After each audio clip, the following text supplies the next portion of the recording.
Hello class, so we just finished reading The Outsiders and you've all done an awesome job so far. And today we're going to go back and take a closer look at characters.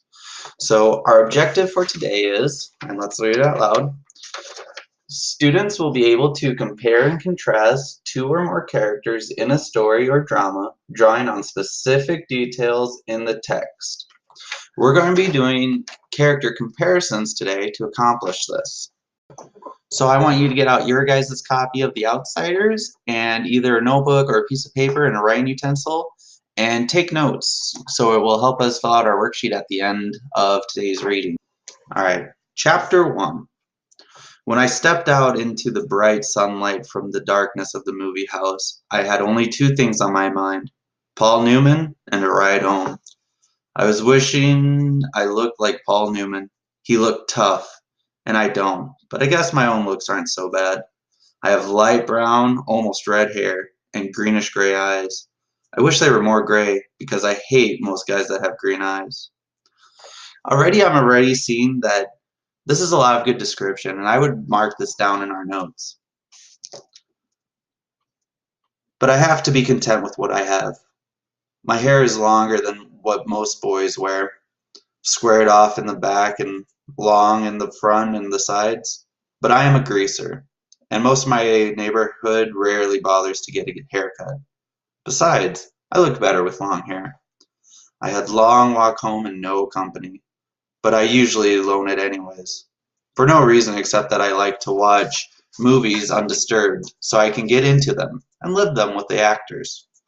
When I see a movie with someone, it's kind of uncomfortable, like having someone read a book over your shoulder. I'm different in that way.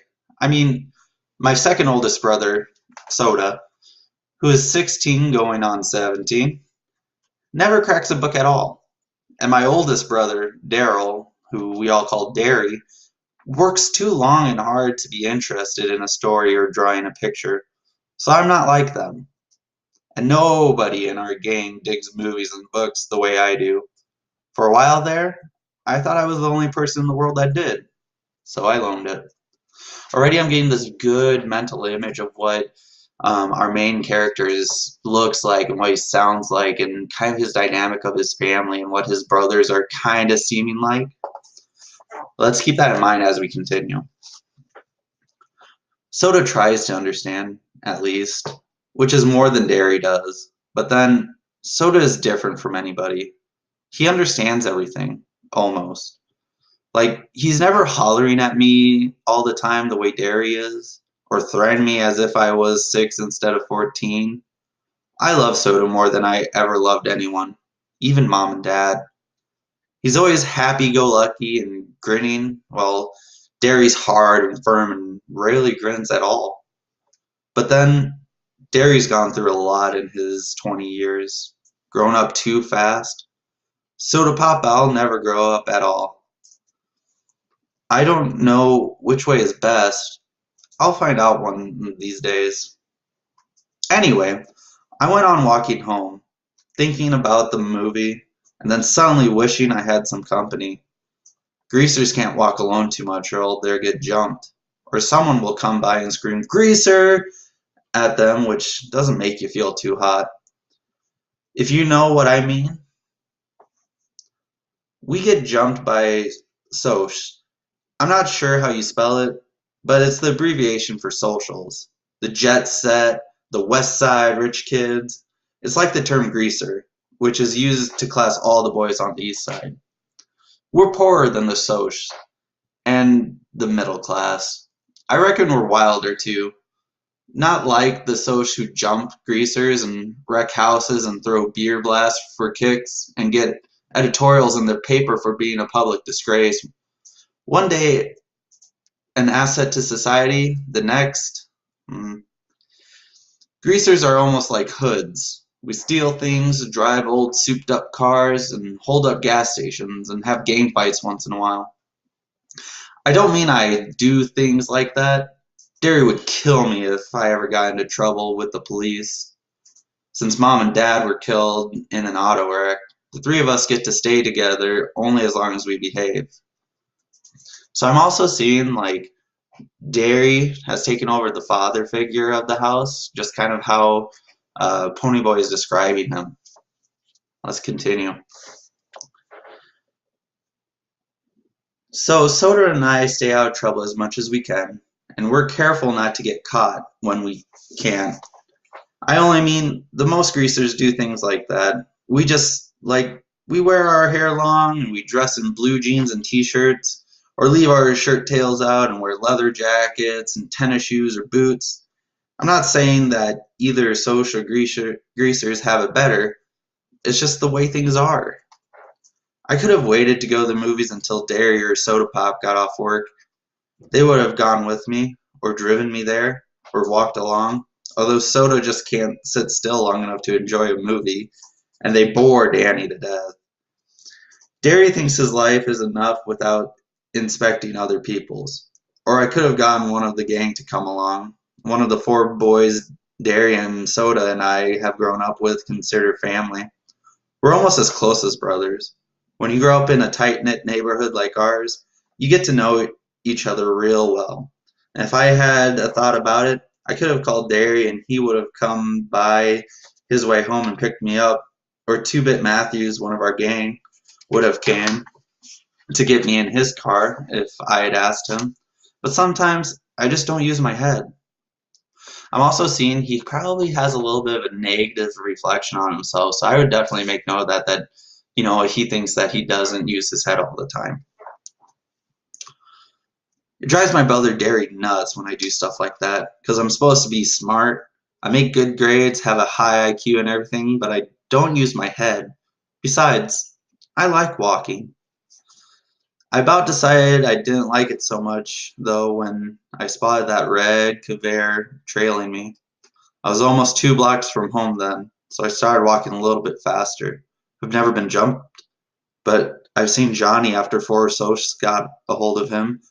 It wasn't pretty. Johnny was scared of his own shadow after that. Johnny was 16 then.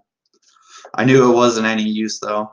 The fast walking. I mean, even before the Kavere pulled up beside me and the five socials got out, I was pretty scared. I'm kind of small. I'm 14. Even though I have a good build and those guys were way bigger than me, I automatically hitched my thumbs in my jeans and slouch, wondering if I could get away if I made a break for it. I remember Johnny, his face all cut up and bruised. I remember how he cried when we found him, half conscious, in the corner lot. Johnny had it awful rough at home. It took him a lot to make him cry. I was sweating, something fierce. Although it was cold, I could feel my palms getting clammy and the precipitation running down my back. I get like that when I'm real scared. I glanced around for a pop bottle or a stick or something. Steve Randall, Soda's best buddy, had once held off 4 guys with a busted pop bottle, but there was nothing. So there I stood, like a bump on a log, while they surrounded me. I don't use my head. They walked around slowly, silently smiling.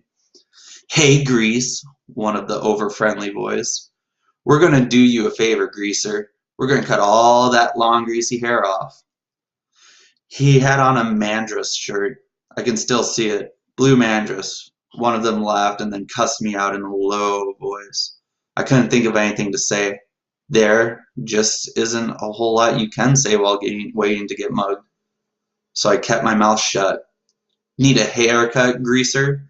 The medium-sized blond boy pulled a knife out of his back pocket and flipped the blade open. I finally thought of something to say. "No." I was backing up away from that knife. Of course I backed right into one of them. They had me down in a second. They had my arms and legs pinned down, and one of them was sitting on my chest with his knees on my elbows. If you don't think that hurts, you're crazy. I could smell English leather shaving lotion and stale tobacco. I wondered foolishly if I would suffocate before they did anything. I was scared so bad I was wishing I would. I fought to get loose and almost did for a second. Then they tightened up on me, and one on my chest slugged me a couple of times. So I lay still, swearing at them between gasps. The blade was held against my throat. "How do you like that haircut to begin just below the chin?" It occurred to me that they could kill me. I went wild, started screaming for soda, dairy, anyone. Someone put his hands over my mouth, and I bit as hard as I could, tasting blood running through my teeth. I heard him mutter a curse and got slugged again, and they were stuffing a handkerchief in my mouth. One of them kept saying, "Shut him up, for Pete's sake, shut him up." There were shouts and pounding of feet, and the social jumped up and left me lying there. Gasping, I lay there, wondered what in the world was happening. People were jumping over me, running by me. I was too dazed to figure it out. Then someone had me under the armpits and was hauling me to my feet. It was Derry. "Are you all right, pony boy?" He was shaking me. I wish he'd stop. I was dizzy enough anyway. I could tell it was Derry, though, partly because of his voice, partly because Derry's always rough with me without meaning to be. "I'm okay. Quit shaking me, Derry. I'm okay." He stopped instantly. "I'm sorry." He wasn't really. Derry isn't really sorry for anything he does. It seems funny to me that he should look exactly like my father and act exactly opposite from him. My father was only 40 when he died, but he looked 25, and a lot of people thought Derry and Dad were brothers instead of father and son. But they only looked alike. My father was never rough with anyone without meaning to be. So I'm already starting to feel that there's a little bit of a disconnect between Derry and Pony Boy. That maybe they just personalities don't match or something. Maybe worth taking a note of. Derry is 6'2", broad shouldered and muscular. He has dark brown hair that kicks out in the front and a slight cowlick in the back. He's just like Dad, but Derry's eyes are his own. He's got eyes that are like two pieces of pale blue-green ice. They got determined set on them, like the rest of him. He looks older than 20, tough, cool, smart. He would be real handsome if his eyes weren't so cold. He doesn't understand anything that isn't plain hard fact. He uses his head. I sat down again, rubbing my cheek where it had been slugged the most. Derry jammed his fist in his pockets. "They didn't hurt you too bad, did they?" "They did." I was smarting and aching. My chest was sore. I was so nervous my hands were shaking, and I wanted to start bawling. But you just don't say that to Derry. "I'm okay." Soda Pop came lopping back. By then I had figured out that all the noise I had heard was the gang coming to the rescue of me. He dropped down beside me, examining my head. "You got cut up, little buddy, huh, pony boy?" I only looked at him blankly. "I did?" He pulled out a handkerchief, wet an end with his tongue, and pressed it gently against the side of my head. "You're bleeding like a stuck pug." "I am? Look." He showed me the handkerchief, reddened as if by magic. "Did they pull a blade on you?" I remembered the voice. "Need a haircut, greaser?" The blade must have slipped while he was trying to shut me up. "Yeah." Soda is handsomer than anyone else I know. Not like Derry. Soda's a movie star kind of handsome. The kind that people stop on the street and watch go by. He's not tall as Derry, and a little slimmer, but he is finely drawn. Sensitive face that somehow manages to be reckless and thoughtful at the same time. He's got dark gold hair that combs back and long, silky and straight. And in the summer, the sun bleaches it to shining wheat gold. His eyes are dark brown, lively, dancing, recklessly laughing eyes that can be gentle and sympathetic one moment and blazing with anger the next. He has Dad's eyes, but Soda is one of a kind. He can get drunk and drag race and dancing without ever getting near alcohol. In our neighborhood, it's rare to find a kid who doesn't drink once in a while. But Soda never touches a drop. He doesn't need to. He gets drunk on just plain living, and he understands everybody. He looks at me more closely. I look away hurriedly. Because if you want to know the truth, I was starting to bawl. And I knew I was as white as I felt. I was shaking like a leaf. So right now I'm seeing that Soda and Pony probably have a closer connection than Pony Boy and Derry. Soda just put his hand on my shoulder. "Easy, Pony Boy. They ain't gonna hurt you no more." "I know," I said. and the ground began to blur, and I felt hot tears running down my cheek, and I brushed them away impatiently. I'm just a little spooked, that's all. I drew a quivering breath and quit crying. You just don't cry in front of Derry, not unless you're hurt like Johnny had been that day we found him in that vacant lot. Compared to Johnny, I wasn't hurt at all. Soda rubbed my hair. You're an okay kid, Pony. I had to grin at him. Soda can make you grin no matter what. I guess it's because he's always grinning so much himself. You're crazy, Soda. Out of your mind. Derry looked as if he'd knock our heads together. You're both nuts. Soda merely cocked one eyebrow, and a trick he picked up from Two-Bit. It seems to run in this family. Derry stared at him for a second, cracked a grin. Soda Pop isn't afraid of him like everyone else, and enjoys teasing him. I just assumed tease a fully grown grizzly, but for some reason, Derry seems to like being teased by Soda. Our gang had chased the Socs to their car and heaved rocks at them. They came running toward us now, 4 lean, hard guys. They were all as tough as nails and looked like it. I had to grow up with them, and they accepted me, even though I was younger because I was Derry and Soda's kid brother, and I kept my mouth shut good. Steve Randall was 17, tall and lean, with thick, greasy hair he kept combed in a complicated swirls. He was cocky, smart, and Soda's best buddy since grade school. Steve especially was cars. He could lift up a hood quicker and more quietly than anyone else in the neighborhood, but he also knew cars upside and down and backwards. He could drive anything on wheels. He and Soda worked at the same gas station. Steve was part-time, Soda full-time. And their station got more customers than any other in town. Whether that was because Steve was good with cars or because Soda attracted girls like honey drops flies, I couldn't tell you.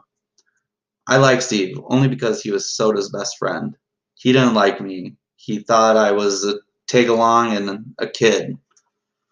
Soda always took me with them when they went places if they weren't taking girls, and that bugged Steve.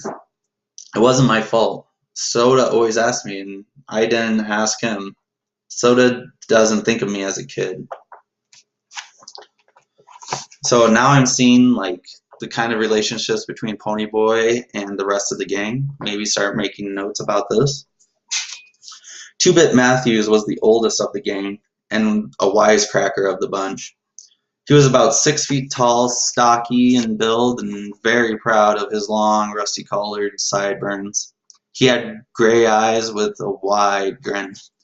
He couldn't stop making funny remarks to save his life.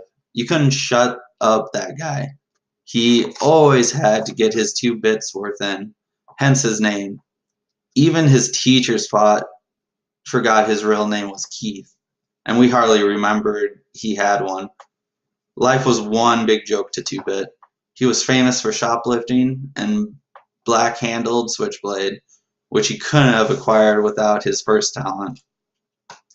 And he was always smarting off to the cops. He really couldn't help it. Everything he said was so irresistibly funny that he just had to let the police in to brighten up their dull lives. That's the way he explained it to me. He liked fights, blondes, and for some unfathomable reason, school. He was still a junior at 18 and a half, and he never learned anything. He just went for kicks. I liked him real well because he kept us laughing at ourselves as well as other things. He reminded me of Will Rogers. Maybe it was the grin. If I had to pick the real character of the gang, it would be Dallas Winston, Dally. I used to like to draw his picture when I was in a dangerous mood, for then I could get his personality down in a few lines. He had an elfish face with high cheekbones and a pointy chin, small, sharp animal teeth, and ears like a lynx. His hair was almost white, it was so blonde, and he didn't like haircuts or hair oil either, so it fell over his forehead in wisps, and he kicked out in the back in tufts, and curled behind his ears and along the nape of his neck. His eyes were blue, blazing ice cold with hatred of the whole world. Dally had spent 3 years on the wild side of New York and had been arrested at the age of 10. He was tougher than the rest of us, together tougher, colder, meaner. The shade of difference that separates a greaser from a hood wasn't present in Dally. He was wild as the boys in the downtown outfits, like Tom Shepard's gang. And that's where we're going to end today. So right now, I want you to be thinking about all the stuff we read about the detail Hinton uses about his characters, and make sure you fill out your character comparison charts. And I want you to finish chapters 1 and 2, taking notes and finishing the charts as well. And I want you to think about what connections you can draw to the story about your own lives.